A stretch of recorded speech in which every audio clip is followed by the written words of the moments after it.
ശ്രീ ജയരാജൻ, അങ്ങേക്ക് രാജു പി നായർക്കും മറുപടി നൽകാം. അതോടൊപ്പം തന്നെ ഇപ്പോൾ ശ്രീ ഏലിയാസ് ജോൺ ചൂണ്ടിക്കാണിച്ച ചില കാര്യങ്ങളുണ്ടല്ലോ, അതിൽ ഒരു രാഷ്ട്രീയ പാർട്ടി എന്ന നിലയ്ക്ക് പറയാനുള്ള കാര്യങ്ങൾ കൂടിയുണ്ട്. രാഷ്ട്രീയ പാർട്ടികളോടുകൂടിയാണ് അദ്ദേഹം അഭ്യർത്ഥിച്ചിരിക്കുന്നത്. ഇത് വികസനത്തിലേക്കുള്ള അവസാന ലാസ്റ്റ് ബസ് എന്ന നിലയ്ക്കാണ് അദ്ദേഹം അതിനെ കാണുന്നത്.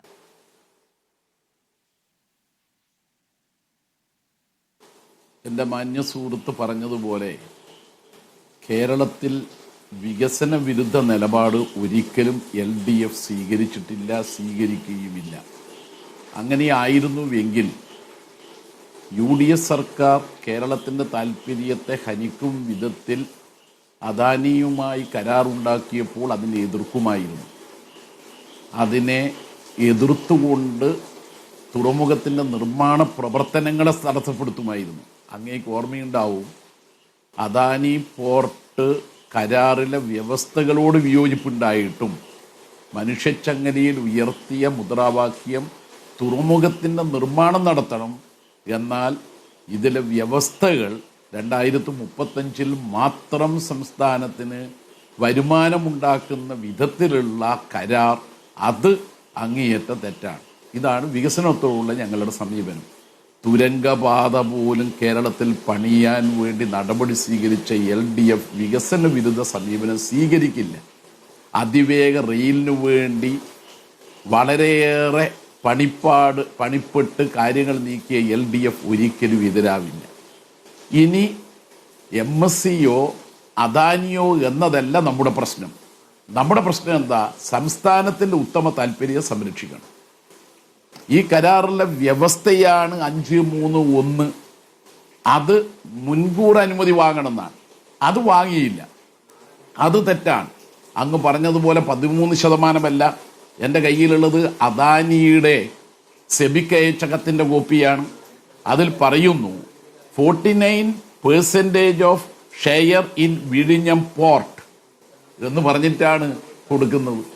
അപ്പോൾ 49% യഥാർത്ഥത്തിൽ കൊടുക്കുന്നത്. അത് ഈ കരാറിലെ 25% കൂടുതലാണ്. 25%മോ അതിൽ കൂടുതലോ. അങ്ങ് ചൂണ്ടിക്കാണിച്ച വ്യവസ്ഥ ഞാൻ കണ്ടു എഗ്രിമെന്റിൽ.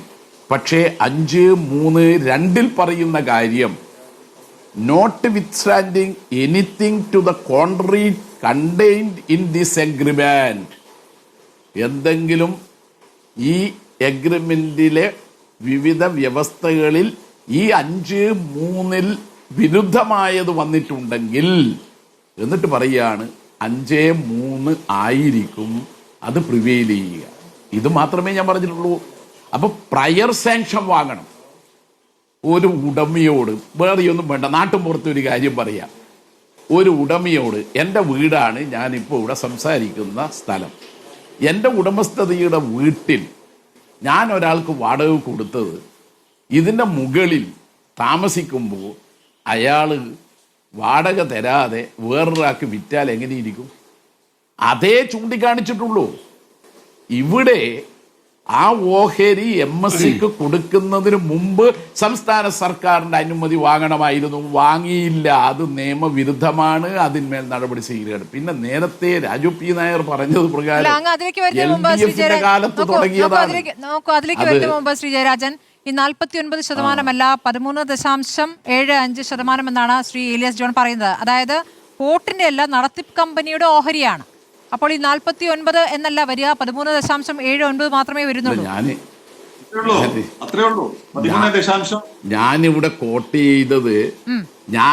കോട്ട് ചെയ്തത് അദാനിയുടെ തന്നെ സെബിക്ക് അയച്ച കത്തിന്റെ പകർപ്പാണ്. അതേ പരിശോധിക്കട്ടെ. എന്റെ സാമാന്യമായിട്ടുള്ള അല്ലല്ല, ഇനി അദ്ദേഹത്തോട് പറയാൻ, ഒരു മിനിറ്റ് നിൽക്കാൻ പറയാം. ഞങ്ങൾ ഇത്രയും കേട്ടില്ലേ? ഞാൻ പറയുന്ന പോയിന്റ്, സാമാന്യമായി ഒരു വീട്ടിൽ താമസിക്കുന്നയാള് മേലെയുള്ള ഭാഗം മറ്റൊരാൾക്ക് ഒരു എഗ്രിമെന്റിലൂടെ കൊടുത്താൽ വിൽക്കാനുള്ള അവകാശം ഞാൻ അറിയാതെ അദ്ദേഹത്തിനില്ല. ഇനി 2015 കരാറിൽ അങ്ങനെ ഉണ്ടെങ്കിൽ തന്നെ ഒരിക്കലും പാടില്ലല്ലോ. ആരാ ഉടമ തുറമുഖത്തിന്റെ? ആ ഉടമ സംസ്ഥാന സർക്കാരാണ്.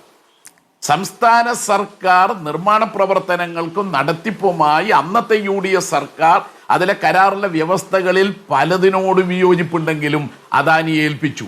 അവർ പണിതുകൊണ്ടിരിക്കുന്നു. ഒരു ഘട്ടം പൂർത്തിയായി, അടുത്ത ഘട്ടത്തിലേക്ക് കടക്കുന്നു. LDF സർക്കാർ ചെയ്തത് എന്താ? വേഗതയിൽ പൂർത്തീകരിക്കാനാണ്. അതാണ് സപ്ലിമെന്ററി കരാർ.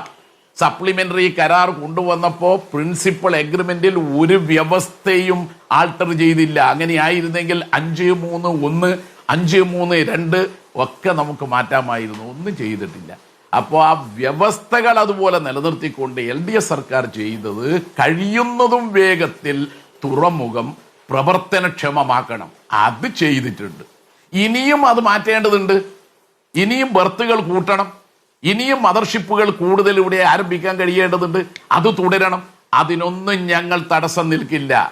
ഏലിയാസ് ജോൺ ചിലപ്പോൾ കരുതിയിട്ടുണ്ടാകുക UDF-കാർ ആ വൈദികരെയൊക്കെ കൂട്ടുപിടിച്ചിട്ട് അവിടെ അദാനി പോർട്ടിന്റെ അവിടെ വന്ന് അതിന്റെ നിർമ്മാണ പ്രവർത്തനം തടസ്സപ്പെടുത്തിയതുപോലെ ചെയ്യുമെന്നാണ്. അല്ല. എന്താ പ്രതിപക്ഷ നേതാവ് അവിടെ പറഞ്ഞത്? വിഴിഞ്ഞം ഓഹരി കൈമാറ്റത്തിലെ ആശങ്കയിൽ ഇടപെടണം. ഇത് തന്നെയല്ലേ KC വേണുഗോപാലും പറഞ്ഞത്? എന്താ ഞങ്ങളുടെ നിലപാട്? മൾട്ടി ഓപ്പറേറ്റർ തുറമുഖമാക്കാൻ കഴിയണം. ഒരു കുത്തകയായി പറ്റില്ല. പിന്നെ സുരക്ഷയുടെ പ്രശ്നമുണ്ട്. സംസ്ഥാന സർക്കാരിന്റെ മുൻകൂർ അനുമതി വാങ്ങണമെന്ന് പറയാൻ കാരണം എന്താ? സുരക്ഷയുമായി ബന്ധപ്പെട്ട പ്രശ്നങ്ങളുണ്ട്. സംസ്ഥാന സർക്കാർ അറിയാതെ അദാനിയുമായി 2014 ഉണ്ടാക്കിയ കരാർ. അങ്ങനെ കേന്ദ്ര സർക്കാരിന്റെ അതെ, അതുകൊണ്ടല്ലേ കേന്ദ്ര സർക്കാർ ഉത്തരവാദിത്വമുണ്ട്. അതെ, കേന്ദ്ര സർക്കാരിന്റെ 5 വകുപ്പുകളുടെ അനുമതി കൂടി കിട്ടണം. അത് കേന്ദ്ര സർക്കാർ ഇടപെടേണ്ടതാണ് സുരക്ഷയെ ബാധിക്കുന്ന പ്രശ്നം. അതുകൊണ്ട് സംസ്ഥാന സർക്കാരിന്റെ പ്രയർ അപ്രൂവൽ കിട്ടുക എന്നത് ചെയ്തില്ല. അത് ഞാൻ അറിയേയില്ല എന്ന് മുഖ്യമന്ത്രി പറഞ്ഞതോടുകൂടി മുഖ്യമന്ത്രിയും അദാനിയും തമ്മിലുള്ള ഡീൽ എന്ന് പറയുന്ന പ്രശ്നം അവിടെയാണ് ഉയർന്നു വരുന്നത്. ഇനി അറിഞ്ഞല്ലോ, അനൗപചാരികമായി അറിയിച്ചു. അപ്പോ അതൃപ്തിയുടെ കത്ത കൊടുക്കണ്ടേ? നോട്ടീസ് കൊടുക്കണം. ഡിക്ലോഷർ നോട്ടീസ് അത് ഈ അഗ്രിമെന്റിലുണ്ട്. ഉടൻ നോട്ടീസ് കൊടുത്തിട്ട് പറയണം, ഇതാ 5.3.1 നിങ്ങൾ ലംഘിച്ചിരിക്കുന്നു. ആ നോട്ടീസ് കൊടുത്തിട്ടുള്ള നിയമ നടപടികൾ ഞാൻ പറഞ്ഞു തീർക്കട്ടെ.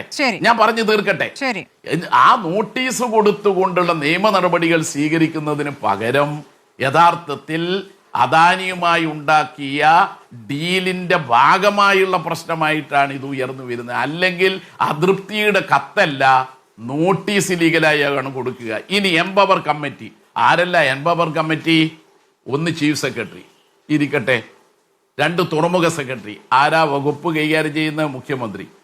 പിന്നെ ധനവകുപ്പ് സെക്രട്ടറി ആരാ? ആ വകുപ്പ് കൈകാര്യം ചെയ്യുന്നത്? മുഖ്യമന്ത്രി. പിന്നെ നിയമ സെക്രട്ടറി ആരാ? വകുപ്പ് കൈകാര്യം ചെയ്യുന്നത്? മുഖ്യമന്ത്രി. ആരാ എംപവർ കമ്മിറ്റി? 4 IAS ഉദ്യോഗസ്ഥന്മാർ. ശരി, ആ വകുപ്പെല്ലാം കൈകാര്യം ചെയ്യുന്ന ആളാരാണ്? ഒറ്റയാൾ. ഇതാണ് KC വേണുഗോപാൽ പറഞ്ഞിട്ടുള്ള രാഷ്ട്രീയ വിമർശനം.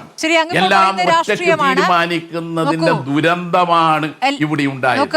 ഏതൊക്കെ വകുപ്പുകൾ ഇപ്പോൾ കഴിഞ്ഞ സർക്കാരിന്റെ കാലത്ത് പിണറായി വിജയൻ ഏതൊക്കെ വകുപ്പുകൾ കൈകാര്യം ചെയ്തു നമ്മുടെ മുന്നിലുണ്ട്. അപ്പോൾ അദ്ദേഹം കൈകാര്യം ചെയ്യുന്ന വകുപ്പുകൾ, അത്രയും വകുപ്പുകൾ അദ്ദേഹം കൈകാര്യം ചെയ്യേണ്ടതില്ല. ഏത് വകുപ്പാണ് മുഖ്യമന്ത്രി സ്വീകരിക്കേണ്ടത് എന്ന രൂപത്തിൽ പറയാൻ പറ്റുമോ എന്നൊരു സംശയം അവിടെ നിൽക്കുന്നു. അങ്ങി പറഞ്ഞതുപോലെ ഒരു പരിമിതിയുണ്ട്. ഇപ്പോൾ അദാനി അങ്ങ് പറഞ്ഞ യോഗത്തിൽ അദ്ദേഹത്തിന്റെ വിവിധ വകുപ്പുകളിലെ ഉദ്യോഗസ്ഥരാണല്ലോ യോഗം ചേരുന്നത് എന്നുള്ളതാണല്ലോ. അപ്പോൾ മുഖ്യമന്ത്രിക്ക് ഇതിലൊരു പ്രത്യേക താല്പര്യം, മുഖ്യമന്ത്രിയുടെ മാത്രം താല്പര്യം എന്ന രൂപത്തിലാണ് അങ്ങ് അതിനെ വ്യാഖ്യാനിക്കുന്നത്. അങ്ങനെ വരുമ്പോൾ എനിക്ക് ചോദിക്കാനുള്ളത്, ശ്രീ MV ജയരാജൻ, കഴിഞ്ഞ സർക്കാർ കാലത്തും അദാനി എന്നുള്ളത് ഒരു കുത്തക കോർപ്പറേറ്റ് സംവിധാനമാണെന്നുള്ളത് നമ്മുടെ മുന്നിലുള്ള യാഥാർത്ഥ്യമാണ്. ഈ വിഴിഞ്ഞം പോർട്ട് തുടങ്ങുന്ന ഘട്ടത്തിൽ വേറെ ആരും തന്നെ മുന്നോട്ട് വരാത്ത ഘട്ടത്തിൽ അദാനിയെ സ്വീകരിക്കേണ്ടി വന്ന ഗതികേട്, അല്ലെങ്കിൽ ആ രൂപത്തിൽ വേറെ ആരുമില്ലാത്തൊരു സാഹചര്യത്തിലാണ് അദാനിക്ക് ഈ കരാർ നൽകുന്നത് ഉമ്മൻചാണ്ടി സർക്കാർ, അല്ലേ? അതിന്റെ തുടർച്ചയായി നിങ്ങൾ പോകുന്നത്, അതിന്റെ തുടർച്ചയായി പോകേണ്ടി വന്നുകൊണ്ടാണ്. അങ്ങ് തന്നെ ഈ ചർച്ചയിൽ പറഞ്ഞു, അല്പം മുമ്പ് പറഞ്ഞു, അത് മുന്നോട്ട് കൊണ്ടുപോകേണ്ടതുള്ളത് കൊണ്ടാണ് എന്ന് പറഞ്ഞു. അപ്പോൾ ആ പറഞ്ഞ ഒരു പരിമിതി എല്ലാ സർക്കാരുകൾക്കുമുണ്ട്. ഇത് മുന്നോട്ട് പോയേ പറ്റൂ, പാതി വഴിയിൽ കളയാൻ പറ്റില്ല. ശ്രീ ജയരാജൻ, ഉടനെ അതിന്റെ ഏറ്റവും എക്സ്ട്രീമായ സ്റ്റെപ്പിലേക്ക്, നിയമയുദ്ധത്തിലേക്ക് പോകുക എന്ന് പറഞ്ഞാൽ പദ്ധതിയാകെ നിർത്തിവെക്കുക. അയ്യോ ഒരു പദ്ധതി നിർത്തിവെക്കൊന്നും വേണ്ട, അതും നമ്മൾ പറഞ്ഞിട്ടില്ല. പറഞ്ഞ കാര്യം എന്താ? കരാറിലെ വ്യവസ്ഥ ലംഘിച്ചിരിക്കുന്നു അദാനി. എന്നിട്ടോ അതൃപ്തിയുടെ നോട്ടീസ് ആർക്ക്? അദാനിക്ക്. എന്നാ പിന്നെ നിയമപരമായിട്ടുള്ള നോട്ടീസ് ആർക്കാ കൊടുക്കുക? അപ്പൊ MSCക്ക? ഇവിടെയാണ് പ്രശ്നം. ഇത് രാഷ്ട്രീയമല്ല, നിയമപരമാണ്. ഇനി അദാനി മാത്രമേ ഉണ്ടായിരുന്നു എന്ന് അങ്ങനെ ഉറപ്പിച്ചു പറയല്ല സ്മൃതി. ഇവിടെ വിഴിഞ്ഞം തുറമുഖം പ്രകൃതിദത്തമായ ഒരുപാട് സവിശേഷതയുള്ള തുറമുഖമായതുകൊണ്ട് തന്നെ ഇവിടത്തേക്ക് പല വിദേശ കമ്പനികളും വരാൻ തയ്യാറായിരുന്നു. ചൈനീസ് കമ്പനി വന്നു അല്ലേ? കെ ആന്റണി അന്ന് കേന്ദ്രത്തിൽ മന്ത്രിയായ സമയത്ത് തടഞ്ഞു. ചൈനീസ് കമ്പനി അന്ന് ആഗോള ടെൻഡർ ആയിരുന്നു VS-ന്റെ കാലത്ത്. അതെ, അപ്പോ മാത്രമേ ഉള്ളൂ എന്ന് പറഞ്ഞേക്കല്ല. സുരക്ഷയുടെ കാര്യം അല്ലേ? അതെ, ജയരാജന് കുറച്ച് സൗകര്യം ചെയ്തു കൊടുക്കേന്ന്. നിങ്ങൾ ഇപ്പോ എല്ലാം കൂടി അദാനി മാത്രമേ ഉള്ളൂ എന്ന് പറഞ്ഞിട്ട് അതിശയോക്തിപരമായി തുറമുഖ മേഖലയിൽ ഒറ്റയാളേ ഉള്ളൂ എന്ന് പറയല്ല. ഇപ്പൊ MSC മാത്രമേ ഉള്ളൂ എന്ന് പറഞ്ഞിട്ട് പറയല്ല. അതിനെ തുറന്നാണ് അവർക്ക് ഇവിടെ ലഹരി വസ്തുക്കൾ കടത്താനൊക്കെ കഴിയുന്ന സൗകര്യം ഉണ്ടാവുന്നത്. ഇവിടെ ഇപ്പൊ യഥാർത്ഥത്തിൽ 5,000 കോടി രൂപയുടെ ഒരു പദ്ധതി, വിദേശ കമ്പനിയെക്കാളും രാജ്യത്തെ ഒരു കമ്പനി എന്നൊരു പരിഗണന നൽകി. ഞാനിതൊന്ന് പറഞ്ഞു കഴിയട്ടെ. പറയട്ടെ.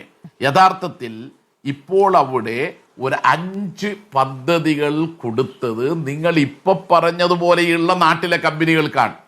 അതിൻ്റെയൊക്കെ ഭാവി എന്തായിരിക്കും പറയാൻ കഴിയോ? അതുകൊണ്ട് വിദേശ കമ്പനി ആയാലും സ്വദേശ കമ്പനി ആയാലും സ്വകാര്യ നിക്ഷേപം വേണ്ടി വരും. സ്വകാര്യ വൽക്കരണത്തോട് നമുക്ക് യോജിപ്പില്ല. ഇവിടെ ഇപ്പോൾ ഉണ്ടായിട്ടുള്ള പ്രശ്നം, ഞാനൊന്നും അറിയാതെയാണ് അദാനി ഈ MSC കമ്പനിക്ക് ഓഹരി വിറ്റത് എന്ന് മുഖ്യമന്ത്രി നിയമസഭയിൽ പറഞ്ഞത് കാപട്യമാണ്, കളവാണ് എന്നതാണ് ഞാൻ പറഞ്ഞ കാര്യം. അത് വസ്തുതയാണ് എന്ന് തിരിച്ചറിഞ്ഞാൽ അദ്ദേഹം ചെയ്യേണ്ടത് അതൃപ്തിയുടെ കത്തല്ല, ലീഗൽ നോട്ടീസാണ്. പദ്ധതി നിർത്താനൊന്നും പറയണ്ട. പദ്ധതി നിർത്തണമെങ്കിലല്ലേ നമ്മൾ മറ്റൊരു രീതിയിലേക്ക് പോകുന്നത്. പദ്ധതി നിർത്താൻ പറയണ്ട. പക്ഷേ അദാനിയെ തൊടാൻ പോലും എന്താ വിഷമം? അവിടെയാണ് ഡീലിന്റെ പ്രശ്നം ഉയർന്നു വരുന്നത്. ശരി.